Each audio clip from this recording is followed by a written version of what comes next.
ശ്രീനാഥ് ബാസിയുടെ ഒരു ആക്ഷൻ പടം ഇപ്പൊ OTT വന്നിട്ടുണ്ട്. ബംഗാല ആമസോൺ പ്രൈമിലാണ് സ്ട്രീം ചെയ്യുന്നത്. സിനിമയ്ക്ക് കറക്റ്റ് ടൈറ്റിലാണ് ഇട്ട് കൊടുത്തിരിക്കുന്നത്. പൊങ്കാലയല്ല, കാണുന്നവരെ നെഞ്ചത്ത് പൊങ്കാല.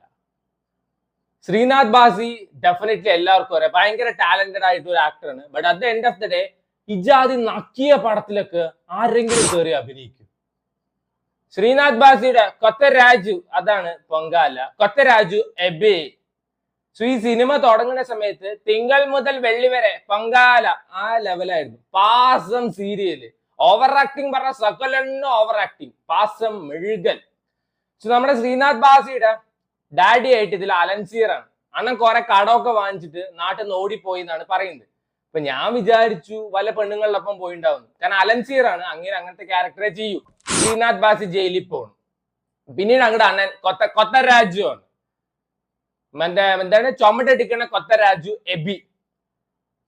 ഈ സിനിമയില് കഥയും കവിതയൊന്നുമില്ല. അടി പറഞ്ഞ ദിസ് ആക്ച്വലി എ റൈറ്റർ ആണ്. അടി പറഞ്ഞ അടി മാത്രമേ ഉള്ളൂ. രാവിലെ ചായ കുടിക്കുക, എണീക്കുന്നു, വല്ലവനെ പിടിച്ച് അടിക്കുന്നു.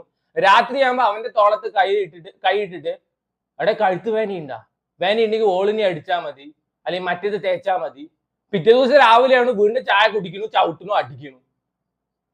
ആൻഡ് ശ്രീനാഥ് ബാസി ഒക്കെ ബാലയ്യ മോഡിലാണ്.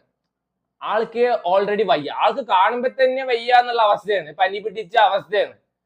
ഈ ലോകത്തുള്ള സകലമായ ഓക്സിജനും വലിച്ചു കേട്ടിയ ഗൊമ്മട്ടൻ സുദേവ് നായരെ അപ്പനായിട്ട് വരും ശ്രീനാഥ് ബാസി. എന്തിനാണ് ഇങ്ങനെ ഏറെ പിടിക്കണെന്നാ മനസ്സിലാവാത്ത. ശ്രീനാഥ് ബാസിയെ പിന്നെ സൂപ്പർമാന്റെ വേറെ വേർഷനാണെന്ന്. കമ്പി എടുത്ത് മണ്ടയ്ക്ക് അടിച്ചാൽ ചാവില്ല, ഐസ് ഫാക്ടറിയിൽ ഐസിന്റെ ഉള്ളിലിട്ട് പൂട്ടിയാൽ ചാവില്ല.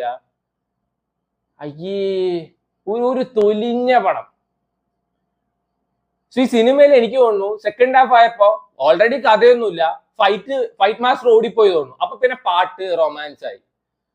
അതോ അൺസഹിക്കബിൾസ് ആണ്. സ്വന്തം തന്റെ ഇവനാണ് കൊന്നതെന്ന് നാട്ടുകാർ മൊത്തം പറഞ്ഞു നടക്കുന്നുണ്ട്. ആ കൊച്ചിന് ഇവനാണ് പ്രേമം, ലവ്, പ്യാർ, best daughter of the year award ആ കൊച്ചിന് കൊടുക്കണം. കുറെ പേർക്ക് തമിഴിലെ ഹെയർ എന്ന് വിളിക്കാൻ വേണ്ടിയിട്ട് ഒരു പടം ഇറക്കിയിരിക്കുകയാണ്. അതാണ് ഈ സിനിമ. ബാബുരാജിന്റെ അനിയന്മാരായിട്ട് രണ്ടുപേരുണ്ട്. അതിൽ ഏതോ ബൈജു അങ്ങനെ ഏതോ എടുത്തിട്ടുണ്ട്. ലോക കാമപ്രാന്തൻ. അവനൊക്കെ എനിക്ക് തോന്നുന്നു കാശ് അങ്ങോട്ട് കൊടുത്ത് അഭിനയിച്ചാണ്. ഇതിൽ കുറെ പേരുണ്ട്. എനിക്ക് തോന്നുന്നു എല്ലാവരും കൂടിയിട്ട് കാശ് അങ്ങോട്ട് കൊടുത്തിട്ട് അഭിനയിച്ചതാണ് ഈ പടത്തിൽ.